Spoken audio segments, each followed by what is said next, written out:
The process. The process is my life. Welcome to the JesseAF show. Sit back, relax, and enjoy the show. Welcome to my daily podcast. Hey everybody, my name is Jesse Grossbohlin and welcome to the JesseAF show. Today is Sunday, June 2nd, 2019, episode 112 of my daily podcast. Yeah, that's right, daily. That means every single day I'll be posting a new episode. So please check in tomorrow for my next episode. I'm on Google Play Music, Apple Podcasts, SoundCloud, and YouTube. So if you have any of those platforms, please consider subscribing. That way you get notifications for whenever I post a new episode. The process is my life, and I really just, I get reminded of it every single time I'm working. I'm doing things like, okay, let's say for instance, so I had a photo job yesterday, and I love the process, and when I saw that doing this work for $20 an hour, it was so rewarding to me, because I put in all these hours, right, and I got to see different people. I got to network a little bit when I was there. I was taking photos. I was having a good time. I wasn't so stressed out about, man, I shouldn't have charged $100 an hour. No, I charged $20 an hour, which was a comfortable rate for me to charge, because it's my normal pay. So it's like, okay, that's pretty simple for me. I feel comfortable with it. But I love the process. Charging the $20 an hour,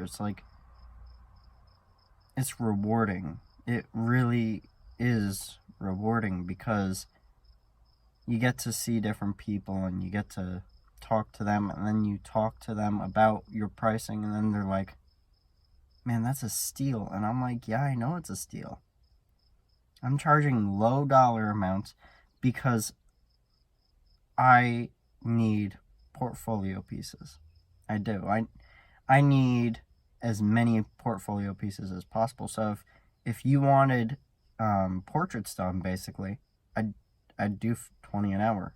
I would do that, and that's where I'm really starting to really get my grasp on the market, for photography, because I know $20 an hour seems like this cheap amount that's like, is he even worth it?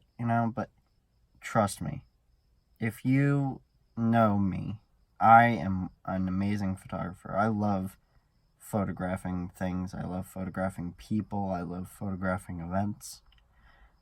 If you have Instagram, go check out my Instagram. I'm on there. I just love the process, and being able to charge such a cheap dollar amount is so rewarding in the macro, because I'm charging so low.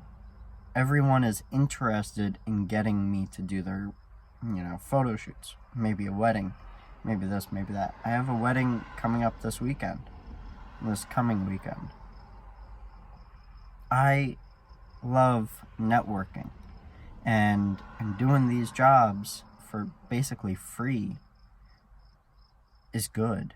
I mean, when you're making the money that I made last night, it's like, it is worth it, because it's money that I didn't have before, which I have to start looking at more often. I have to stop thinking, well, I could have charged this. No, I have to stop. I have to be more humble. I have to give rewarding value to my clients. That way, my photography is more of like, wow, he did a really good job, and it didn't cost that much. I want him to do work again,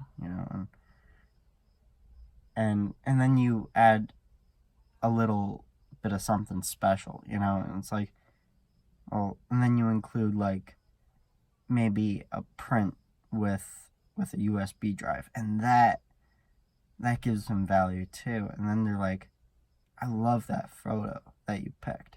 I love the print that you picked. It was amazing. I loved it. It was full of just love and joy and all this other stuff. And it really told a story. And that's where I think I'm going to win, because I'm just going to provide so much value to everybody that I work with. And they're going to love me for it. I'm not forcing the love. I'm not trying to con the love in. I'm working it. I'm working from the bottom. I'm earning my respect that I deserve, and I'm not expecting to be given that high money, that high profit margin, because I'm starting out, and I've never really looked at it like that. And yeah, I started Styles Photographic with Kelsey. I was back in college, so that was maybe like my first year of college. I did that, and I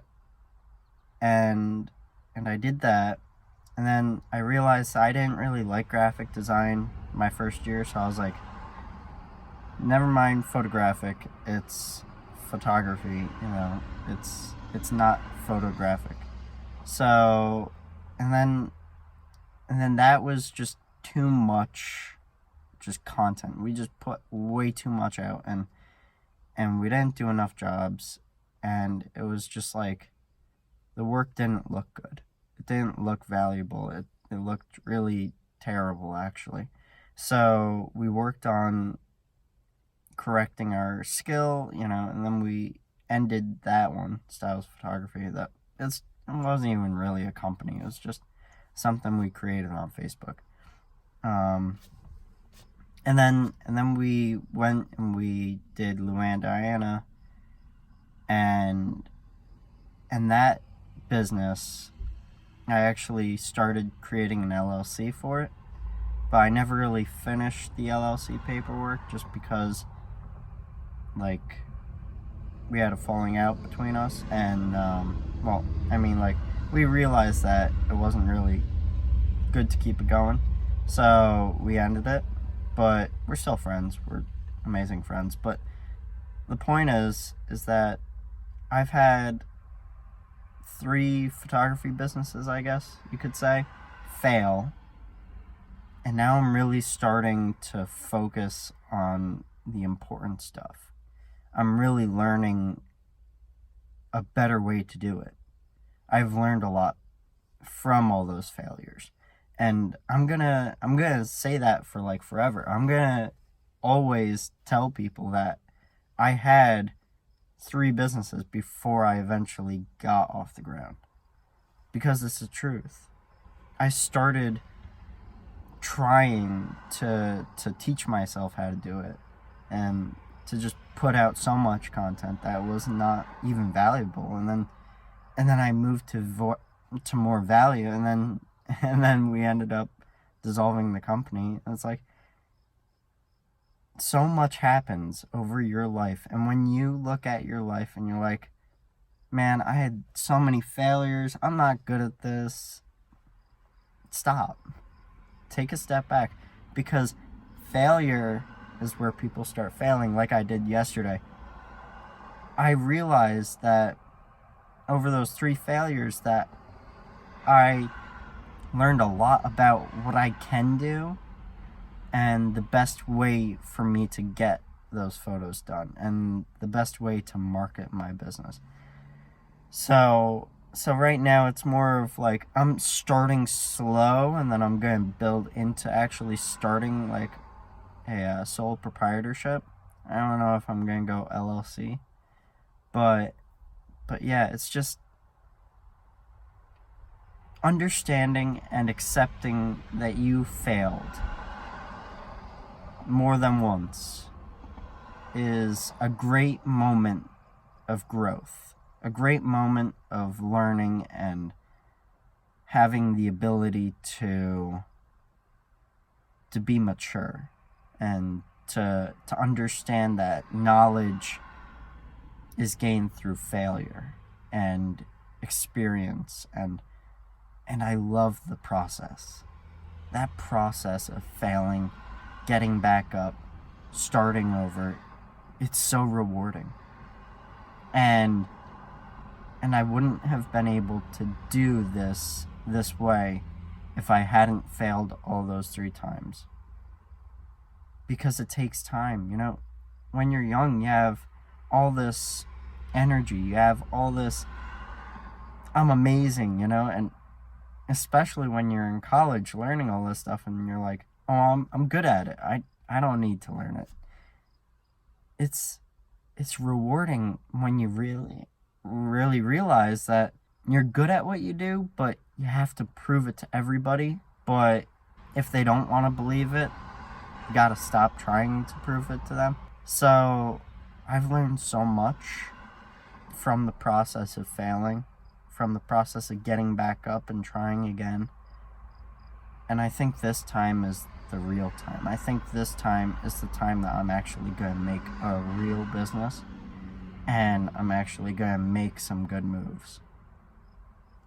And that's kind of the reason why I started this podcast, because I knew that I would be starting a business up, and a real business, you know, and really getting to the down and dirty of it, and then just analyzing it and how I got there and what I did to get there, and the process of failing and getting back up and all that stuff. It's so important to document this and to let other people know that it is okay to fail, to have failures in a business, because so many things happen over your life. So many things change.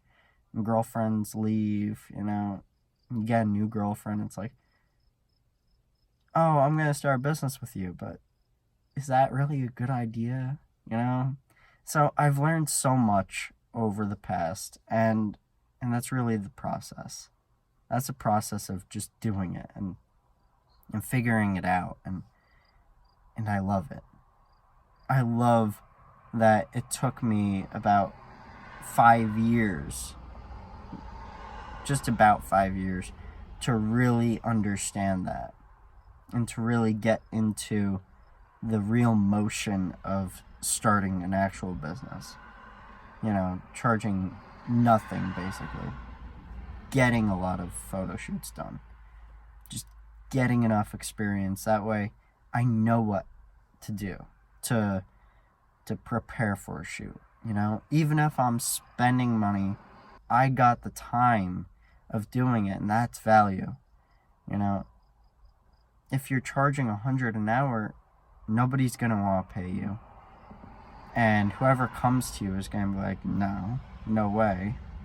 And then guess what? You don't learn. You don't gain any experience because you overcharged, because that's what you were told to charge by everybody else that does your craft. And it's like, you've been doing it for a while. I need to start from somewhere. I hope you guys learned a lot in this episode. I know that I did. I will see you guys tomorrow, and I hope you have a really great day.